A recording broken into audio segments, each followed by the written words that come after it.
Hallo und herzlich willkommen zu einem weiteren Video von uns. Wir befinden uns heute in Istanbul, fast an der Grenze zwischen Asien und Europa bei der bekannten Galata-Brücke. In diesem Video zeigen wir euch die schönsten und bekanntesten Sehenswürdigkeiten dieser Weltmetropole und zeigen euch auch, ob ein Besuch bei gewissen Sehenswürdigkeiten sich auszahlt oder nicht. Istanbul bzw. die Türkei hat ja leider eine sehr hohe Inflation, somit sehr hohe Eintrittspreise bei gewissen Sehenswürdigkeiten. Aber ja, das werden wir nun rausfinden und natürlich werden wir auch ein wenig die osmanische Küche ausprobieren. Viel Spaß beim Zuschauen und genießt mit uns den Rundgang.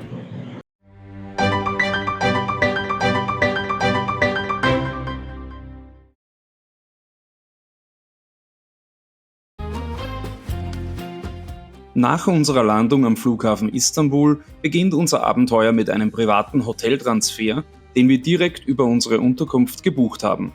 Für 50 € pro Strecke. Die Fahrt führt uns über die asiatische Seite der Stadt, vorbei an den ersten Hochhäusern, durch dichten Verkehr und schließlich über die Galata-Brücke. Mit einem großartigen Blick auf das historische Zentrum auf der europäischen Seite. Istanbul begrüßt uns mit einem Mix aus Moderne, Tradition und geschäftigem Treiben.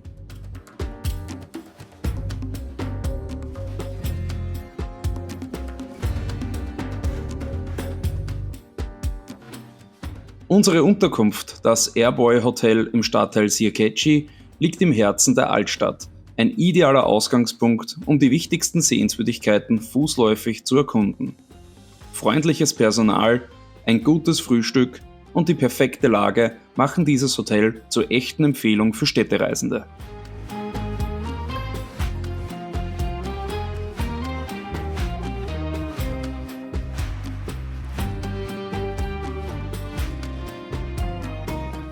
Wer sich in Istanbul unabhängig und günstig fortbewegen möchte, kommt an der Istanbul Card nicht vorbei. Diese wiederaufladbare Karte kann an Automaten in der Stadt gekauft werden und ermöglicht Zugang zu Straßenbahnen, Bussen, Fähren und Metro.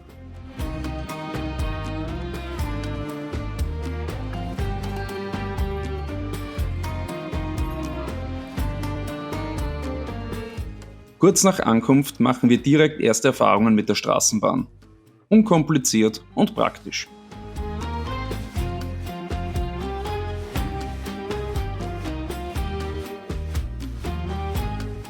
Unser erstes großes Ziel ist die berühmte Sultan Ahmed Moschee, auch bekannt als die Blaue Moschee. Sie zählt zu den bekanntesten Wahrzeichen der Stadt und wurde Anfang des 17. Jahrhunderts unter Sultan Ahmed I. erbaut. Besonders eindrucksvoll ist die perfekte Symmetrie des Baus mit 6 Minaretten und einer zentralen Kuppel von 23 Metern Durchmesser. Der Innenraum ist mit über 20.000 handbemalten Fliesen geschmückt. Ein Meisterwerk osmanischer Architektur. In allen Moscheen gilt eine strikte Kleiderordnung. Frauen müssen sich das Kopfhaar, die Schultern und die Knie bedecken. Verwendet am besten passende Umhängetücher. Notfalls könnt ihr euch im Eingangsbereich jeder Moschee welche ausborgen.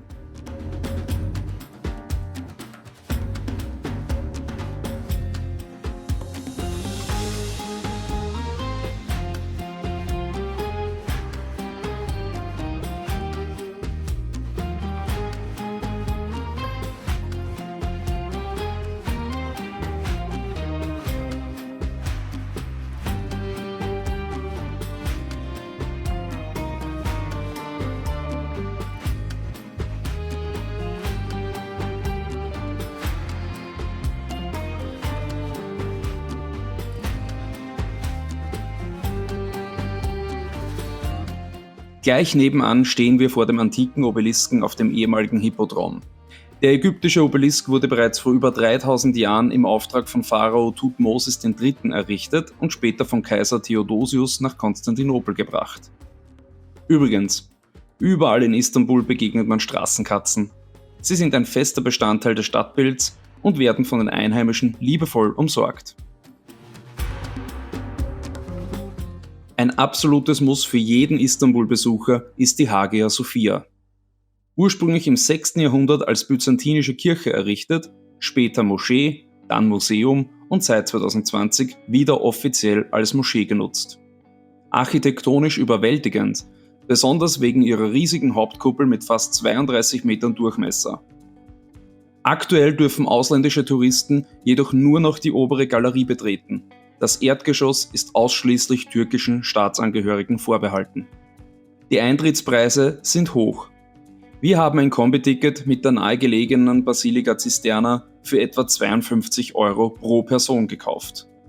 Auch hier gilt wieder unser Tipp: früh kommen, um die langen Warteschlangen zu vermeiden, und das Ticket bestenfalls im Vorhinein online kaufen.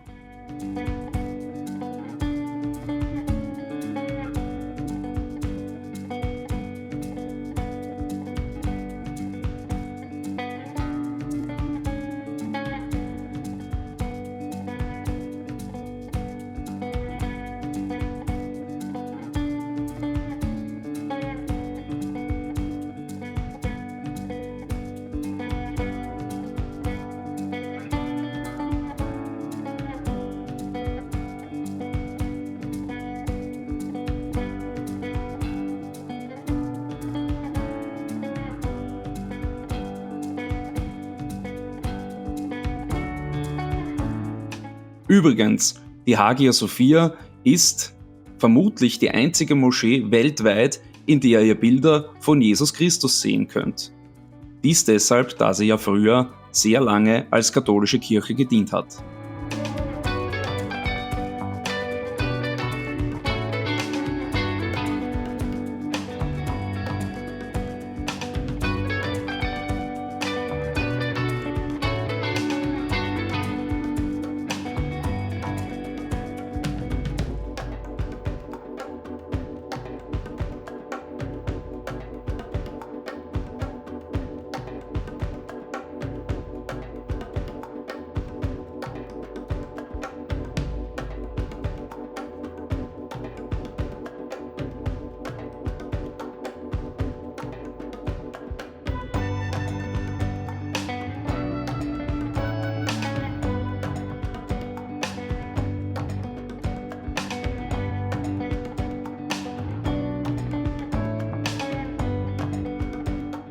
Ein echtes Highlight unter den historischen Sehenswürdigkeiten Istanbuls ist die Basilika Cisterna, eine unterirdische Zisterne aus byzantinischer Zeit. Dieses beeindruckende Bauwerk stammt aus dem 6. Jahrhundert, errichtet unter Kaiser Justinian I. Die Zisterne diente für die Wasserversorgung der großen Stadt. Der Eintritt ist mit rund 25 € recht hoch, etwas günstiger mit dem Kombi-Ticket mit der Hagia Sophia.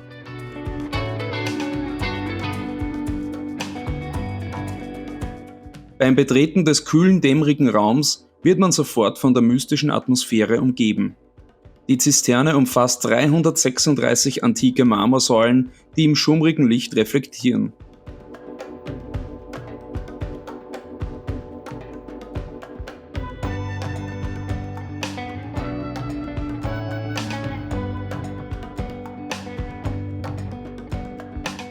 Besonders berühmt sind die 2 Medusenköpfe, die als Sockel für die 2 Säulen dienen.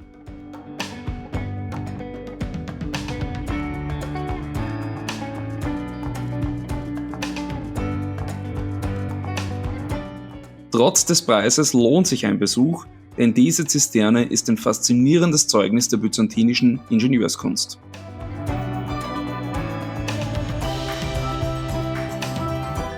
Nach so viel Geschichte gönnen wir uns einen ruhigen Spaziergang durch den nahegelegenen Gülhane-Park.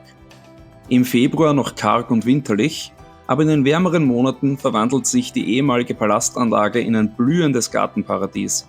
Ein beliebter Ort zum Entspannen für Touristen und Einheimische gleichermaßen.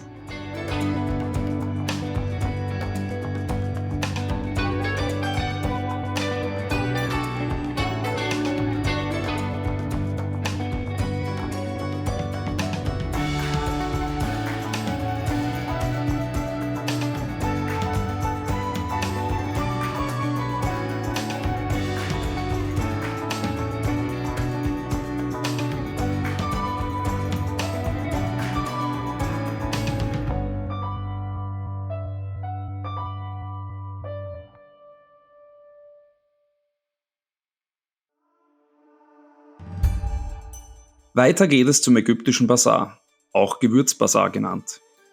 Seit dem 17. Jahrhundert wird hier gehandelt. Gewürze, Tees, Süßigkeiten, Trockenfrüchte und Souvenirs türmen sich farbenfroh in den Gängen. Die Gerüche, Geräusche und das Stimmengewirr sind ein echtes Erlebnis. Istanbul mit allen Sinnen.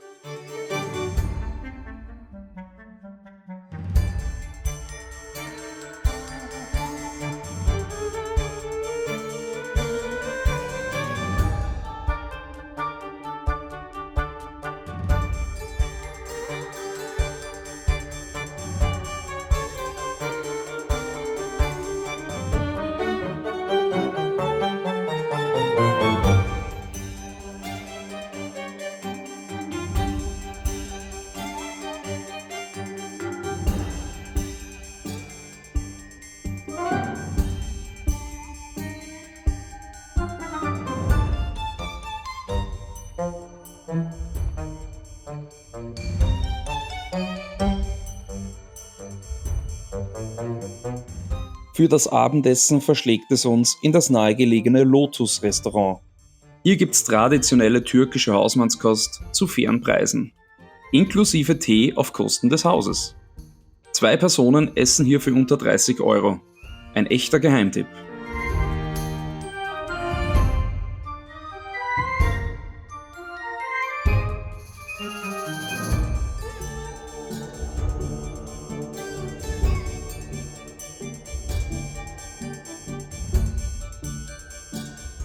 Der nächste Tag beginnt mit einem Spaziergang über die Galata-Brücke. Hier trifft Europa auf Asien, symbolisch und geografisch.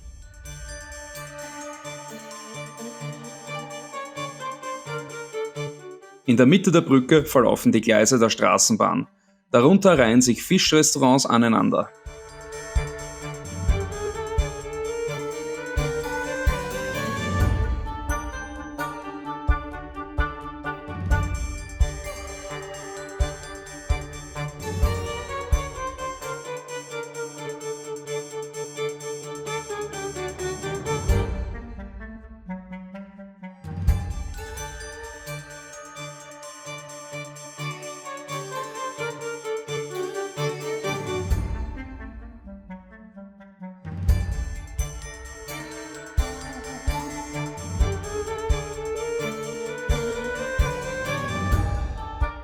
Der Rückweg führt uns an Dutzenden von Anglern vorbei, die mit einfachen Routen versuchen, ihr Glück im Bosporus zu machen.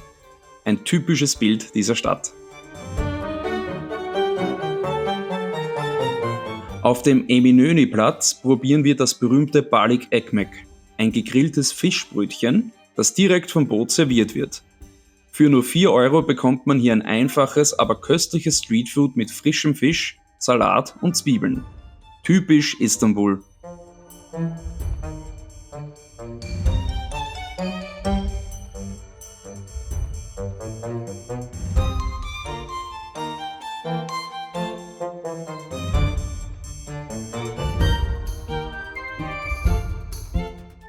Ein besonderes Erlebnis ist der Gebetsruf des Muezzins, der über die Stadt hallt.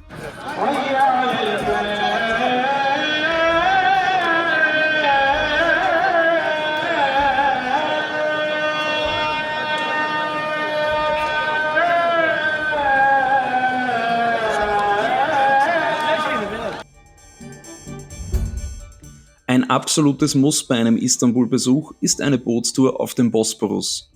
Wir starten direkt am Eminönü-Platz mit einem Anbieter namens Bogas Turu für gerade einmal 5,50 Euro pro Person.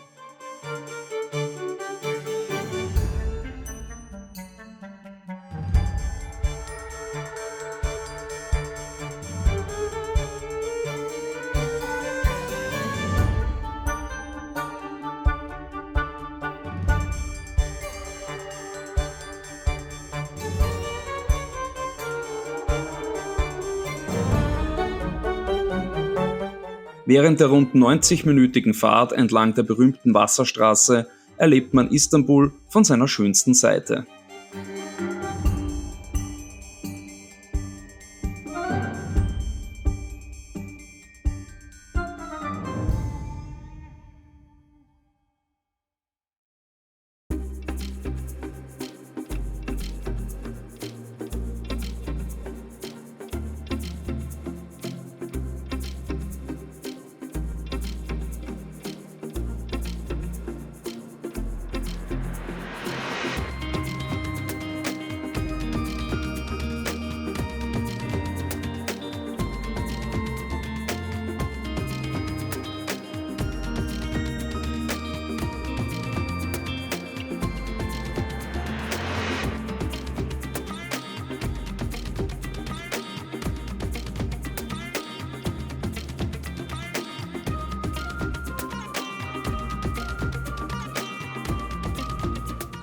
Vorbei geht es an prächtigen Palästen wie dem Dolmabahce-Palast, historischen Festungen wie der Rumeli Hisari und malerischen osmanischen Villen am Ufer.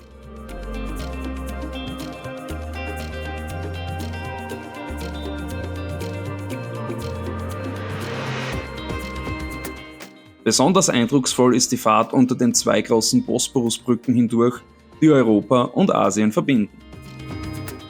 Immer wieder eröffnet sich ein faszinierender Blick auf die sich sanft abfallenden Hänge mit Moscheen, Minaretten und grünen Parks.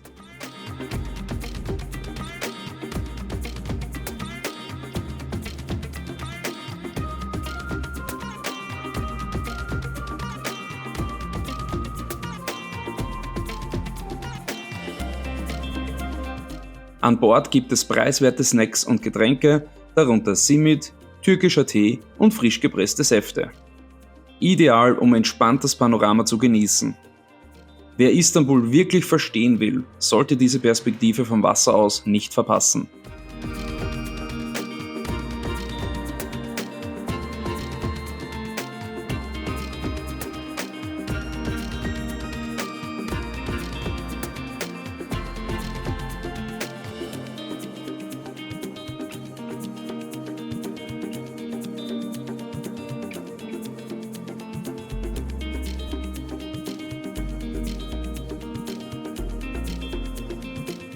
Wir steigen auf der asiatischen Seite aus und fahren mit der berühmten Standseilbahn zum belebten Taksim-Platz.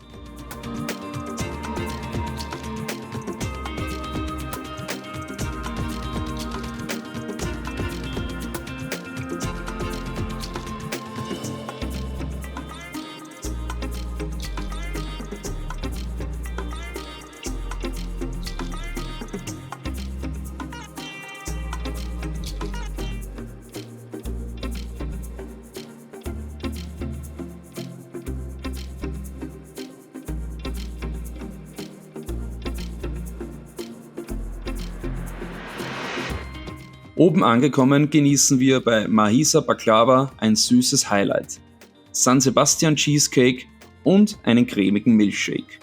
Köstlich.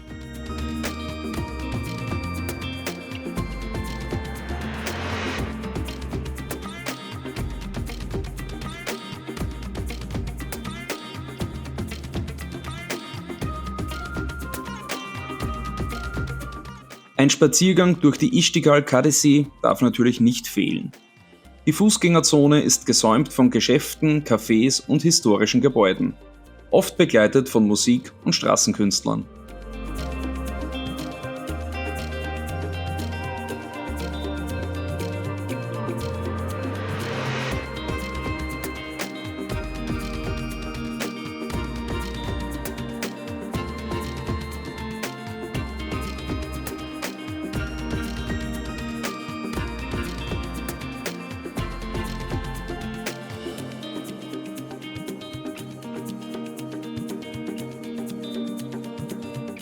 Für einen kurzen Snack kehren wir ins Lokal Tantunisar ein.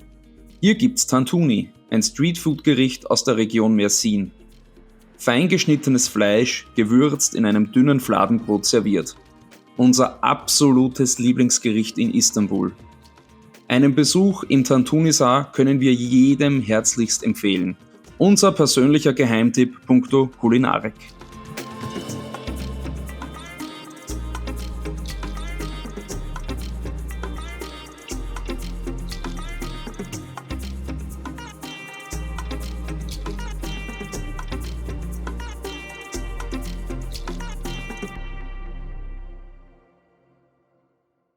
Kommen wir zum berühmten Galata-Turm.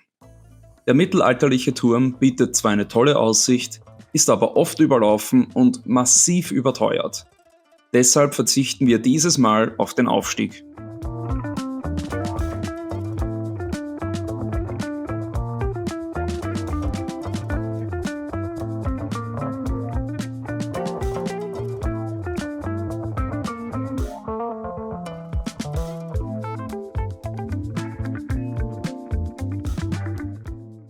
Ja, den Galata-Turm werden wir persönlich nicht besichtigen. Ihr habt es gesehen, 30 € kostet das Ticket, aber dann könnt ihr einmal eine halbe Ewigkeit in dieser Warteschlange stehen.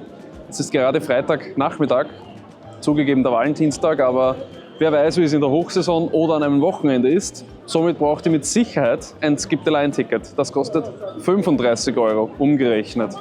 35 € dafür, dass ihr dann hier hinauffahren könnt und ein bisschen die Aussicht auf Istanbul genießen könnt.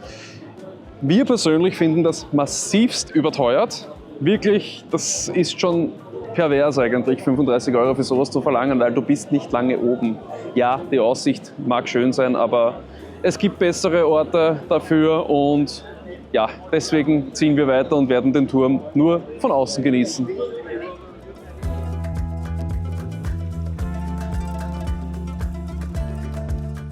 Zurück über die Galata-Brücke kommen wir zur Neuen Moschee, direkt am Eminönü-Platz. Erbaut im 17. Jahrhundert ist sie mit ihren kunstvollen Friesen, dem großen Innenhof und den 66 Kuppeln ein Meisterwerk osmanischer Architektur.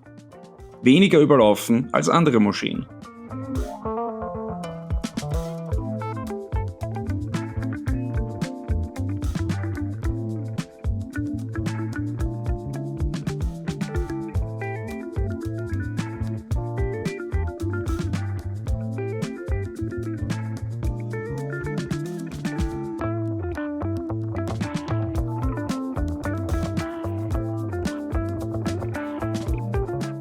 Im Café der Neuen Moschee genießen wir einen Chai mit herrlichem Ausblick auf den Platz vor dem Gebäude. Der perfekte Ort, um das Erlebte sacken zu lassen.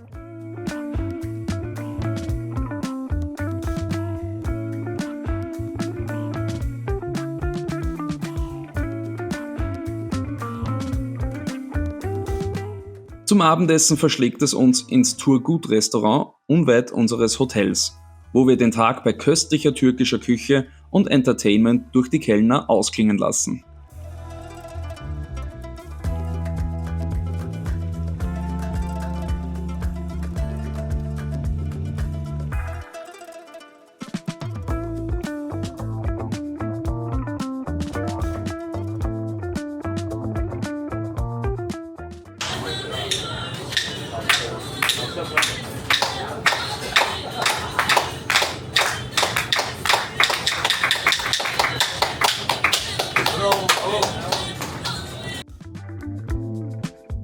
Anschließend erkunden wir Istanbul bei Nacht.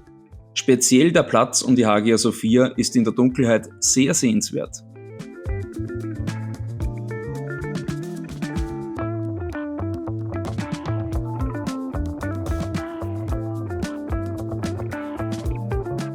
Ein durchaus unterhaltsames Erlebnis bietet der Kauf einer Kugel Eis in Istanbul. Seht selbst!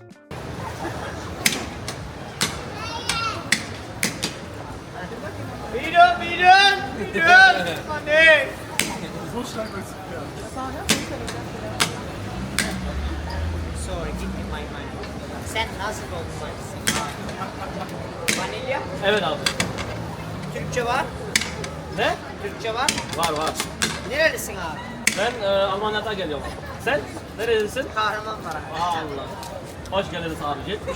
Ama az istiyorum abi ya. Allah abi. Ben seni az. Lütfen abi. Bu da ikram. Sağ ol abi.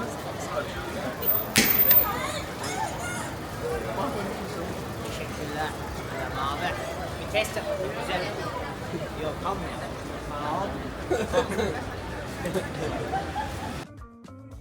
Ein weiteres architektonisches Meisterwerk ist die Süleymaniye-Moschee, die im 16. Jahrhundert vom berühmten osmanischen Architekten Sinan erbaut wurde. Diese majestätische Moschee liegt auf einem der 7 Hügel Istanbuls und bietet damit einen der spektakulärsten Ausblicke über das Goldene Horn, den Bosporus und die Altstadt.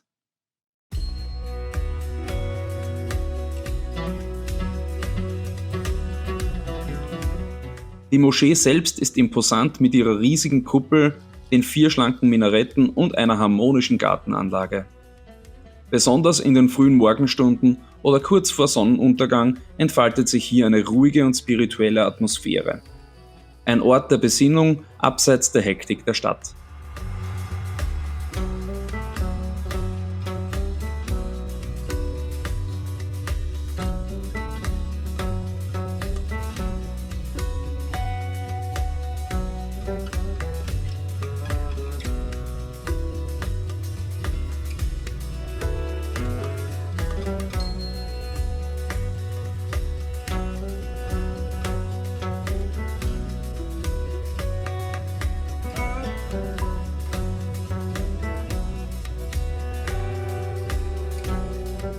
Mit einem Uber fahren wir anschließend auf die asiatische Seite. Aber Achtung! Taxifahrer versuchen manchmal Touristen mit überhöhten Preisen übers Ohr zu hauen. Auch bei uns wurde es versucht. Die beeindruckendste Moschee des modernen Istanbuls und ein wahrer Geheimtipp für Touristen ist die große Moschee auf den Çamlıca-Hügel, auf der asiatischen Seite der Stadt gelegen. Sie wurde erst im Jahr 2019 eröffnet und ist die größte Moschee der Türkei. Ihr Design verbindet klassische osmanische Elemente mit moderner Architektur. Schon von weitem ist die riesige Kuppel sichtbar, umrahmt von 6 Minaretten.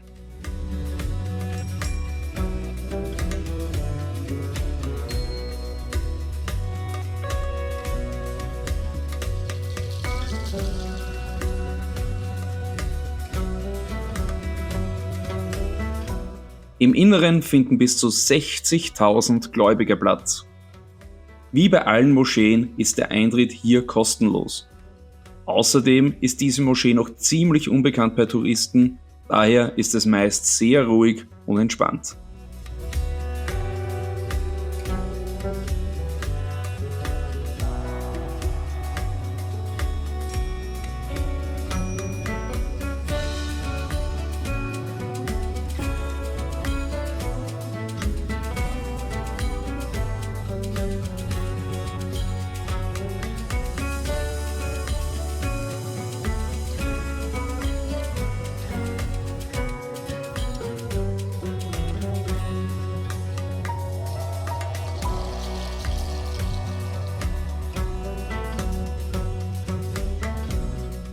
Danach geht es mit dem Bus nach Üsküdar, wo wir in einem osmanischen Restaurant traditionelle Gerichte aus Anatolien probieren.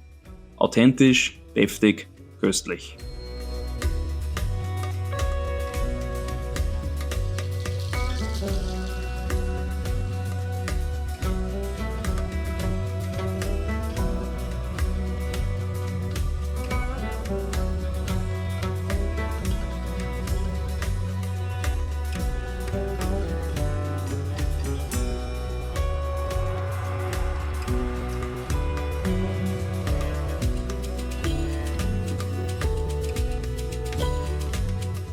Zurück geht es mit der Fähre. Auch diese Fahrt ist in der Istanbul Card inkludiert.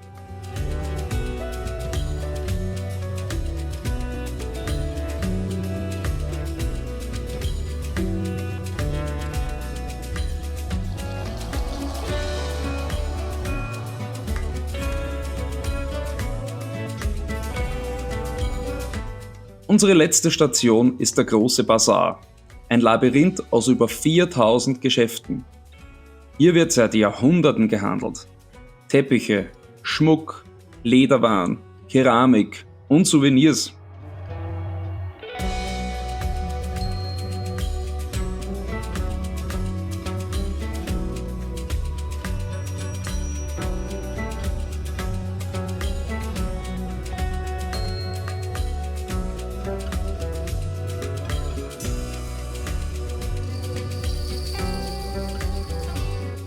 Ein faszinierender Ort, der Tradition und Kommerz miteinander vereint. Und gleichzeitig ein perfekter Abschluss für unseren Istanbul-Trip.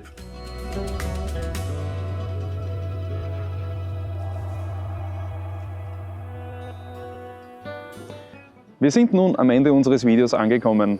Wir hoffen, unser Video hat euch gefallen und euch einen guten Einblick in die heimliche Hauptstadt der Türkei, Istanbul, gegeben. Bedenkt die teuren Eintrittspreise, ich weiß nicht, wann sich die wieder senken werden. Jedoch, die Stadt ist es immer wieder wert, einmal auf einen Besuch vorbeizukommen.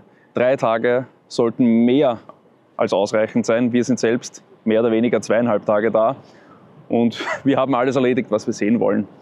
Somit danken wir euch fürs Zuschauen und wenn es euch gefallen hat, bitte nicht vergessen, einen Daumen hoch dazulassen und unseren Channel zu abonnieren, um keines der künftigen Videos zu verpassen. Vielen Dank und bis zum nächsten Mal. Tschüss!